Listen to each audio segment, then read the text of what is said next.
Do flasim në vazhdim pak për ditën botërore të mjedisit e në linjë të drejt për drejt e kemi kolegen ton Teuta, e cila do zhvillojë një bisedë me Valmira Gashi Lipa. Mirë, sigurisht hajde na tregon më tepër se cilat janë edhe aktivitetet edhe cilat janë ato tema kryesore që mund të diskutohen sot në nivel global, po mandej edhe tek ne në kuadër të ditës botërore të mjedisit.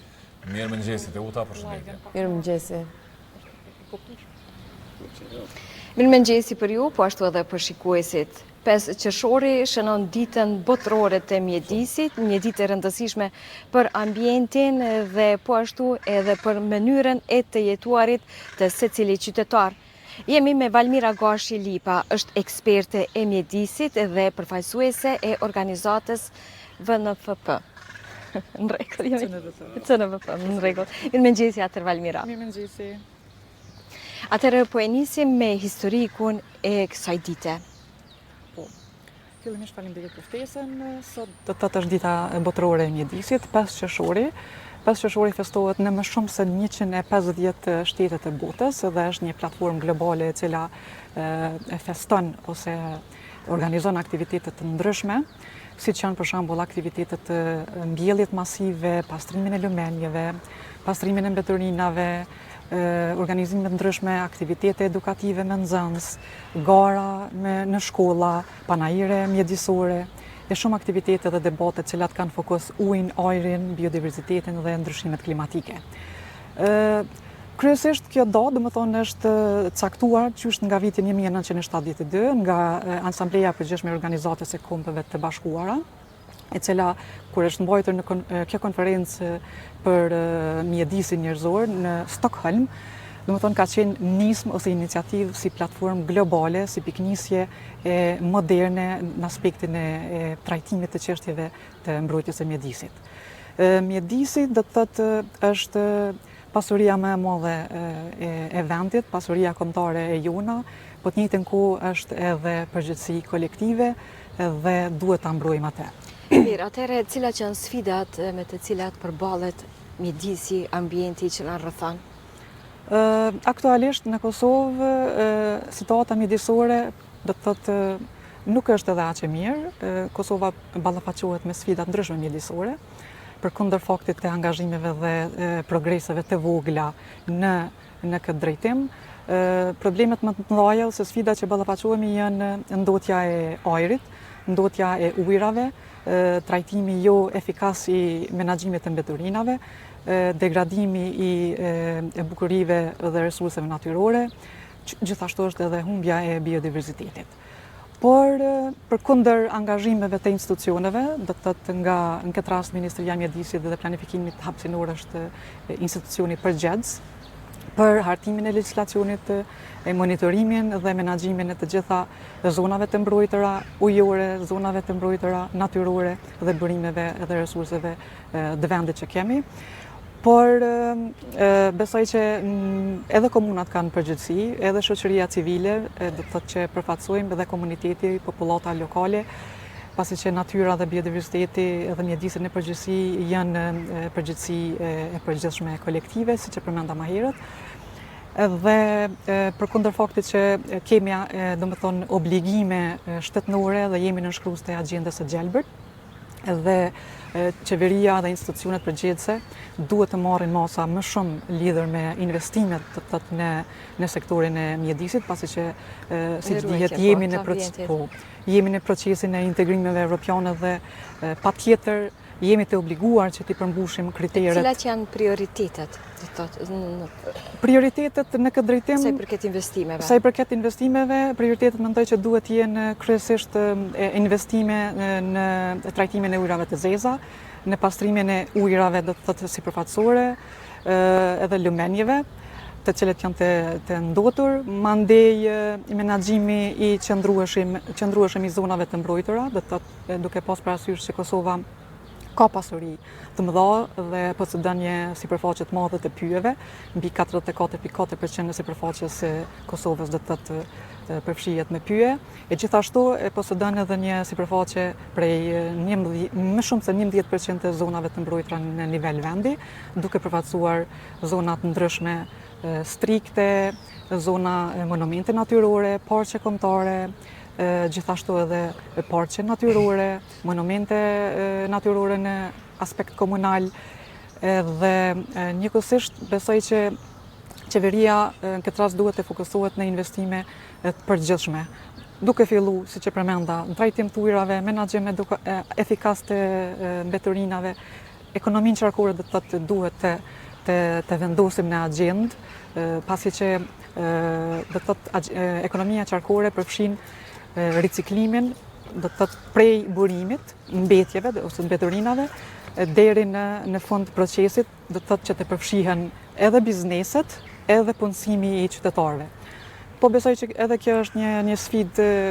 goxha e madhe edhe për institucionet e nivelit qendror, e gjithashtu edhe për nivelin lokal, por mendoj që një bashkëpunim i mirëfillt ndërmjet institucioneve qendrore, komunave, shoqërisë civile dhe komunitetit mundemi me arrit si të them, një qëllim të përbashkët të gjitha aty në sfidave që po ballafaqohemi, që të arrijmë për një ambient sa më të pastër, më të sigurt dhe me qëndrueshmëri afatgjatë. Po, nëse ndalemi sa i përket zonave, cilat janë ato në një gjendje shumë të keqe, ndoshta dhe çka nuk ish desht me qenë ashtu. Kryesisht sa i përket zonave të mbrojtura, domethënë kemi degradim të mjedisit dhe ekosistemeve, kryesisht në pjesën e bjeshëve të Nemona, fatkeqësisht kemi ndërtime të shumta ilegale, dhe përkundër faktit që institucionet po marrin vendime cilat kishin me ndru qasjen ose me fillu diçka lidhur me zhvillimet e reja sipas planit hapësinor dhe planit menaxhues për parkun nacional Bjeshkët e Nemona. Por ka edhe zonat cilat janë duke menaxhuar mirë, nuk mundem të themi që besoj që edhe arsyet e institucioneve janë që nuk kanë staf të mjaftueshëm, duke fillu prej rojeve të natyrës në të dy parqet kombëtare, si në parkun kombëtar Bjeshkët e Nemona, gjithashtu edhe në parkun kombëtar Sharri, e gjithashtu nuk posedojnë, nuk kanë staf mjaftueshëm edhe të inspektoratit mjedisor për t'i trajtuar dhe për të ndërshkuar ndotësit më të mëdhenje që bëjnë të degradimin e natyrës dhe mjedisit në Kosovë. Përveç ndërtimeve pa leje, të cilat edhe u përmenden, janë po ashtu edhe prerjet ilegale në përpyje, çka që e dëmtojnë, do të thotë gjitha hapësirë, po ashtu edhe e prishin edhe imazhin e natyrës në përgjithësi. Po plotësisht ke drejtë dhe do të thotë prerjet ilegale të pakontrolluara, të cilat kanë qenë viteve të kaluara, është zvogluar pak a shumë, nuk do të thotë që është duke u bërë në mënyrë masive siç ka qenë viteve paraprake, me një menaxhim pak më të mirëfillt nga të dy institucionet, qoftë nga Ministria e Bujqësisë, Pilltarisë dhe Zhvillimit Rural, e cila është edhe ajo përgjegjëse për menaxhimin e pyjeve në Kosovë, të njëjtën kohë edhe Ministria përgjegjëse, Ministria e Mjedisit, e cila në kuadër të parqeve kombëtare ka përgjegjësi për monitorimin dhe menaxhimin e këtyre bukurive natyrore. Në anën tjetër i kemi edhe mbeturinat gjithandej. Do të thotë një shqetësim i kamotshëm, i përditshëm, i përvjetshëm, që ndikon, do të thotë, në përditshmërinë e secilit qytetar nëpër qytet. Po, menaxhimi i mbeturinave deri në një fazë, deri me tani nuk është që është përfill ose nuk është zbatuar ashtu siç duhet. Po mendoj që ka vend, më thonë, për përmirësime, pasi që komunat janë ato që janë përgjegjëse për menaxhimin, domethënë kanë kompanitë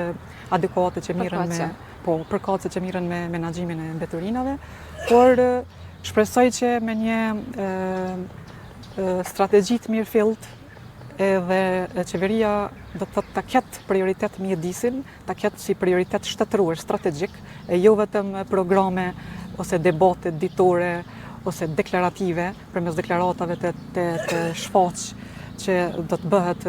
diçka lidhur me këtë drejtim, por të ketë investime konkrete dhe të ketë një buxhet të posaçëm,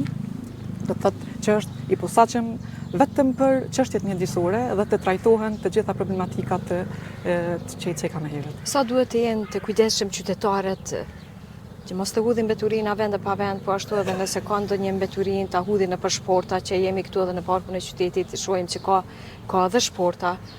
Do të thotë nuk është diçka edhe e turpshme, po është shumë e mirë për shembull nëse e merr një mbeturin prej tokë dhe e hudh në shport. Çështja e vëdësimit mjedisor është çështje që fatkeqësisht duhet trajtohet prapë. Më thonë, që nga pas lufta, që nga vitin 1999 tutje, institucionet përgjithëse organizojnë aktivitete, fushatave disuse, qoftë për nivelin e shkollave, në nivel të nxënësve, gjithashtu edhe për fushata televizive, fushata cilat kanë të bëjnë me edukimin e mjedisit. Këtë rast, hudhja mbetërinave, ndotja e lumenjeve, të gjitha ato mbetërina që i shohim në parlamentin tonë kanë efekt negativ jo vetëm për vendin tonë, po edhe për shtetet fëqinje, pasi që ato mbetërina bartën përmes lumenjeve dhe largohen në shtetet fëqinje, si që është Shqipëria e Maqedonia, dhe ndotja ose impakti negativ që e bëjmë nuk jemi të vetëdijshëm si qytetarët, jo vetëm në vendin tonë ato degradime, ato probleme që i shkaktojmë, po ato domethënë kanë impakt më të madh me të gjithë në aspekt regional e gjithashtu edhe në aspekt global. Po dhe më e keqja është se liçenet do të thotë gjithmonë janë të ndotura, sidomos liçeni i Badovcit kur ka pas raste në mënyrë të organizuar nëpërmjet institucioneve dhe organizatave kanë bërë pastrimin e krejt asaj zone. Po. Ka aktivitetet ndryshme dhe fushata, qoftë nga institucionet, qoftë nga komunat, gjithashtu edhe nga shoqëria civile, organizatat mjedisore, nga shkolla që e përmenda më herët. Domethënë, tërkohen çdo festë sipas kalendarit mjedisor, që nga dita botërore e ujrave, dita botërore në prill, domethënë e tokës, dita botërore e biodiversitetit në muajin maj që ishte, gjithashtu edhe sot do të ketë organizime dhe aktivitete të shumta, qoftë në shkolla, për t'ia kushtuar kësaj dite. Për t'ia kushtuar kësaj dite dhe sigurisht që edhe institucionet besoj që qoftë komunat, qoftë niveli qendror do të organizojë aktivitete cilat kanë fokus vetëdijsimin e qytetarëve lidhur me mbrojtjen e mjedisit. A mund të ndikojnë vetëm këto aktivitete, do të thotë në kuadër të ditëve, siç është pra dita e sotme, të kemi një ambient më të pastër apo duhet të kemi çdo ditë një përkujdesje për ambientin? Kudo që na rrethon. Fatkeqësisht vetëm këto ditë që i festojmë nuk janë të mjaftueshme. Edhe mendoj që duhet të kemi më shumë aktivitete të tilla, jo të presim domethënë ditët e veçanta botërore qysh ishen edhe krejt bota, por prapë se prapë duhet me tregu që një fakt që ajri që e thithim, ujrat që ne i konsumojmë çdo ditë, natyra ose pyjet që neve na mbrojnë nuk kanë përkatësi politike, nuk kanë ngjyrime politike dhe duhet të jemi të vetëdijshëm që ne si qytetar, do më thonë edhe bëj thirrje gjithë qytetarëve që pasi që jemi dy ditë para zgjedhjeve, të kenë kujdes, të jenë shumë të vëmendshëm, të shiqojnë shumë mirë, të bëjnë vlerësimin e programeve të subjekteve politike, se a kanë programe, a kanë të përfshira programe të menaxhimit të mbetërinave, a kanë të përfshira çështjet e menaxhimit të ajrit, duke pas parasysh që sidomos regioni i Prishtinës është bajagi i ndotur dhe ka impakt negativ edhe në mirëqenien dhe shëndetin e qytetarëve. Dhe mendoj që këto janë ato çështje që duhet të kenë parasysh qytetarët në mënyrë që në 4 vitet e ardhshme mos bëjmë andej ankesa pse ndodhi kjo, pse është kjo ndotje e madhe e ujrave, mandej lumenjeve, kjo pjesë e ndotur me mbetërina e shumë problematika të degradimit të natyrës dhe mjedisit në përgjithësi. Ne jemi pra këtu në parkun e qytetit të Prishtinës, një ambient shumë i përshtatshëm për qytetarë të moshave të ndryshme, do të thotë prej orëve të para të mëngjesit ose ka lëvizje ose vrapime, do të thotë është një vend shumë i mirë. Po, të kemi edhe më shumë, kishte më qenë shumë më arsyeshme. Po, pajtohem plotësisht përveç këtij parku të qytetit, i cili mendoj që është duke menaxhuar mirë, është domethënë një shembull pozitiv për qytetin e Prishtinës, por nuk është i mjaftueshëm si hapësirë, pasi që numri i madh i banorëve në kryeqendrën e Kosovës, Prishtina do të thotë ballafaqohet me mungesë të hapësirave të gjelbërta, kështu që sugjeroj dhe rekomandoj që qoftë për komunën e Prishtinës, qoftë për institucionet që janë përgjegjëse për pjesën e mjedisit, do të thotë të kenë fokus në të ardhmen të paraqesin e planet dhe programet e tyre për zhvillimin dhe mbrojtjen e natyrës, në mënyrë që qytetarët të shfrytëzojnë këtë të drejtë që i takon edhe me Kushtetutën e Kosovës. Faleminderit për kohën, Valmira. Faleminderit juve. Atëherë pra ndoqët bisedën me Valmira Gashi Lipa, eksperte e mjedisit, ku folëm për 5 qershorin, ditën botërore të mjedisit, ambientin që na rrethon dhe një kujdes i veçantë që duhet ta ketë secili qytetar i Kosovës, që të kemi një mjedis, pra një ambient shumë të pastër.